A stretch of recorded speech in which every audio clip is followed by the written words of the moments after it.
Talkshow360, where we talk about every matter that what matters. And like you know, today the arrangement is quite different, but we are still your own, your very favorite people. I mean, the lady who is savvy, Fable says. And next to her is our very own fine Bobo Evans. And yeah, we have the most glamorous and gorgeous Mercy. Alright, yeah, and I'm yours truly, Paul Sams. Today on the show, we are looking at code switching. Code switching. Are we too Western or not African enough? You understand? Code switching, how we switch from being African or being Western, I mean, as per civilization. So, guys, what do you guys think about the idea of code switching? Does anybody have like a definition of what code switching is really? I think it's already in the word code switching. When we switch, in this context, we're referring to switching between languages, dialects, customs, traditions, norms, all those things in our day-to-day life. Yeah, so I think that's what code switching is all about. I mean, it's like a common phenomenon in multicultural societies. You know, when you have to be this person at this particular time. All right. Okay, so I think that now leads us to what actually drives this behavior in people, and how do you think it shapes our identity? I think sometimes it's necessary. In Lagos, if you want to live in Lagos, you have to be a posh Agbero. Do you get? Because sometimes if you're talking like this, they will not answer you. Show. Do you get those kind of? I feel. Exactly. I feel you have to have that ruggedness in you. You guys stand on your grind, steady on your grind. And sometimes it helps us to enhance our culture. Sometimes it helps us to pass across messaging. Like, because sometimes if you want to speak English, it's not going to really pass across the message you want to pass across. So so the thing we say, that ginger, exactly. Yeah. Cultural promotion. Yeah, well, I'm in support of that. So the thing is, okay, we are colonized by them. So at some point we have to be like them, but we must not always be like them.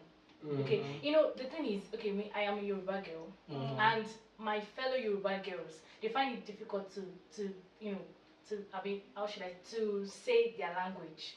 I don't know if you're getting me. Like, okay, let's say we are in this official blah blah blah, and I'm like, okay, so you do this, you do blah blah blah blah blah blah, and I just come in with so sorry, they'll be like, oh, what's that? That's my culture. The fact that people are against it is what's making it making it look like I don't something that's off standard. It's like a crime because if you're talking in an official setting and you just like speak your language, like, I feel it's a barrier because that's why it's an official setting now. I mean, if we are in Nigeria, our culture is. I know, but there's a standard. Okay. There's rules, there are regulations. So maybe afterwards, your language can be expressed. But if you say that does not mean they should act as if you've committed a crime, or the way they behave towards it is. We need to literally embrace our culture. Yes, we are not. Speaking Yoruba in a work setting, it's actually a bad thing. See, this is why I like you think about it. Imagine a foreigner coming to your office. You speak Yoruba to come on. I think in Lagos particularly, and maybe other states too have adopted it over time.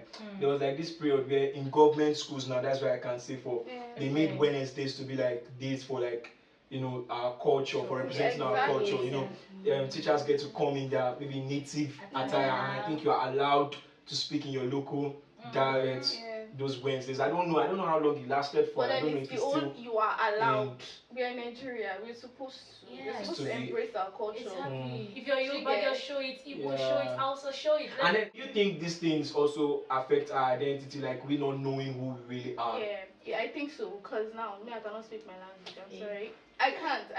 I'm an adult girl, but I can't say I can praise myself for. I can say what is water in Edo, but all those small, but like I can't really. If I go to my state, I can't relate to them. I can't get anything. I don't know anything about the culture, and I think modernization, or should I say Western adoption in our country is actually what's it called? Should I say chasing away our cultural? Exactly. But I would say that's from our parents and elder ones. My daddy, every Christmas we go home.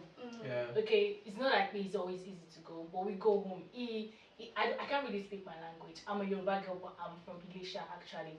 So I can't really speak. That Ilisha is I can't really speak it. But at least if you speak it to me, I can hear it. And I can't speak it because I don't live there. So if our parents kind of like take us home, like allow us to speak our language. If you say that daddy can you be like so English, can you move no, let us embrace our children to speak our language because this thing is dying. Yeah, I agree with you. I mean, come on, before the whole civilization thing, there was a tradition. And I mean, there were particular languages they talk to themselves about, like they communicate to themselves. And don't be restricted to one particular language. You can learn different languages. Not that it doesn't have to be your particular tribe or culture. Just know it for anything that comes up, any necessity. Yeah, that's actually true. Now I think somebody said code switching can be a form of cultural assimilation. We need to consider the power dynamics at play and how they influence our language and behavior. Now, if the power dynamics at play here is not well balanced, do you think we'll be losing ourselves in the process? Yeah, for sure. We'll be losing ourselves in the I process. think that's the only answer. Imagine you want to greet your dad, you'd be like, hey dad, what's up? Hey, you get like I still like, I still greet my dad in my language. I still text it in my language, like just for greeting I don't sake. even know Like, that, but like if I see my dad, I would kneel down like, or my mom, I would kneel down. Is that how So like to my friends, it's like, what the fuck are you doing? Like, Okay, where should the kneel guys down? and ladies so kneel she down. was asking I that. don't know. Is that how Yeah, people do? I'm sure I'm supposed to Yoruba. Oh, is that how other people do? I don't know. I said I don't know anything. Well, me, if I don't kneel down in my house, I want to that weird. No, there are no wings. Like I cannot just greet my. I'll have to. And I actually enjoy doing it to some extent. I enjoy kneeling down, like hey daddy, hi daddy. I mean, I do it for like. But it is a must. It is my tradition because there are sometimes that when you see people on the road, like our tradition Yoruba, you kneel down on that road, you kneel down. But right now, I can't because Civilization has taken I mean, I'm actually enjoying the fact that everybody sees a need to preserve our culture, even in the bid to still be Western and formal and civilized. Do you know the funniest part? Like those people, the whites, they kind of like our culture. They really, really like it. Actually, they really love it. See, when they come over, they'll be like, Ekaro, stuff like that. They'll try to because it's like it's different to them. I don't know why they're when I was saying not learning one language but learning different languages and how different languages sounds in your ear, I'll be like, oh, I really want to say it. I think when we even hear some words that maybe we just get to add to our vocabulary, as per se this word they knew. I mean, the way it sounds foreign to us, that's how our language also sounds they sound foreign to too for their ear. Exactly. And then they want to when somebody says something like you just blow grammar.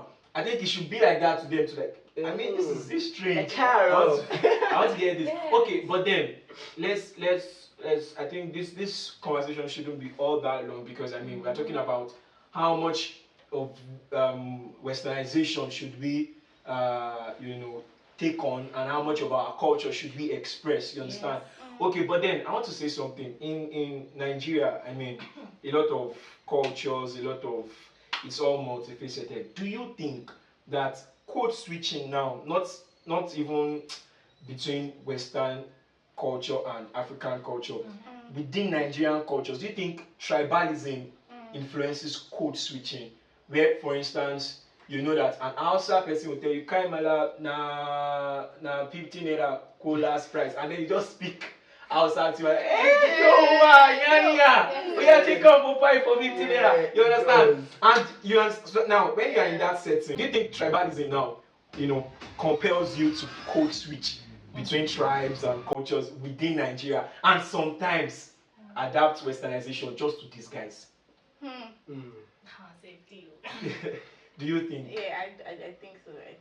I think the example you gave was so legit. Like it was legit. Yeah, also many people. If you go to a market and where the Yoruba people are selling, and you ask them that if they don't have what you're selling, they will not direct it to another person. They won't. Actually, they won't. But if Igbo people, I get one brother there. They will run to their brother to like, he plays role, guy. It plays a very big role because I mean, who doesn't want to help a brother? Especially when I'm speaking the same dialect you are speaking. So yeah, so just that love, that everything is there. But imagine that you buy something for Abuki Kwa and they tell me, I want to buy curd. what are you saying? Exactly. You know, also people really like it when you hear that. Yeah. No go push you, dagger. And if what's this? I've forgotten. You be like that. You know when you say it in their language. I think I can say it before. I can't really recall it again. Can you imagine? Oh. So if you say it in their language, they will even they will add. Also they will add like hey now. I for one, I think the issue of tribalism in Nigeria actually affects code switching, and it should actually be looked into. I mean, we should learn to see each other as one, not until we speak the same language or until we, we have same cultural values. I don't know if you understand what I'm saying. I think at some point in my life, I stopped identifying as Uche. Doesn't mean I'm not proud to be Igbo. Doesn't mean I don't like the name.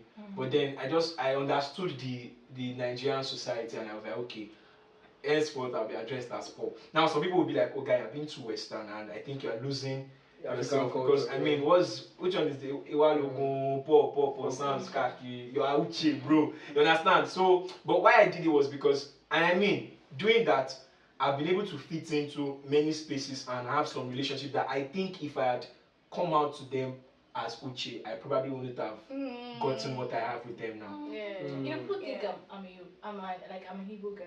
Do I give this? When you don't talk, Really? because any opportunity Messi has to speak, guys, she's putting it out there that she's she just keeps it in and speaks. But I just giving a Makasha. Yes, now. I swear. The big self. Oh, you're running me, everybody.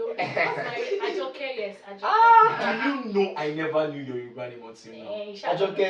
Jesus, this is crazy. What's you? You've said it before. Guys, I just can't remember. This is personal. I'm not gonna say it. Can you imagine say it? She's being too Western now. No. You have to say it. Okay, now imagine everybody were speaking the same dialect. Now you now have said your Yoruba name. What's your native name? My native name? Chukunedum. Say it with pride now. They do cutting. Chukunedum. Okay, now if you are what they do for you, Oh, that's nice. So people are waiting for you. Actually. Yes, we are. I don't want to keep Agbalagbas waiting. I'm from 2 states. Okay. So give us 2 different names. Yoruba and Edo names. Yeah, funny enough, I had a Yoruba name for long show. Long story. But let's just get into it. No, don't worry. Really? No, I don't Alright, want to so say it. okay, let's round up on this. So guys, just tell us, when should we be Western, when should we be African, and when can we mix it up? Yeah, tell us. I mean, what do you have to say to people? When should they be Western? When should they be African? When should they mix it up? How much should they do? How much should they not do? What's your final thoughts? As you can see, I'm mixing it. This is Nigerian. This is Amaka. This is Ajoke in person. Stop. Exactly. So I feel we can mix it. We should mix it all the time. Yeah. Not all the time per se. But if you're going to this formal, how should I put this? Okay, if you're going to a formal setting, like I said earlier, is there most you put in your language? Okay, because no, calm down, will you rest? Is there most you put it like outside? But just let them know. Probably your dressing, you can just add something like probably a car, like you said earlier, or your hair, hairstyle. Jesus, use that hairstyle, African hairstyle. Yeah, my back to not. You know, it will give this. It will show that you really like your culture and you're proud of it. Even over there, like abroad, when you see like all these American people, you see them wearing Ankara. You will go get Ankara. You can't wear suits. See our brother suits. See them. You don't see Madonna wear suits for you. No, but like you don't go see them wear that kind of thing. No, now, try to mix your culture small. Your culture is fine. It's very very fine. I agree with Messi. I mean, if it is a formal state, it's a formal setting. You have to act formal, and you don't really have to speak or say your language in your mouth. Other things could tell. You're dressing. That's really woman. You're dressing your hair, the way you do, not the way you talk necessarily. But if it is say when needed, A school, Yeah. for example, now you can be the Yoruba teacher at the same time still speak the African, Western, So You know what makes sense if you're good for Western language. Your I mean, language. both are very, very important when needed, but just try to balance it. Yes, please. Yeah.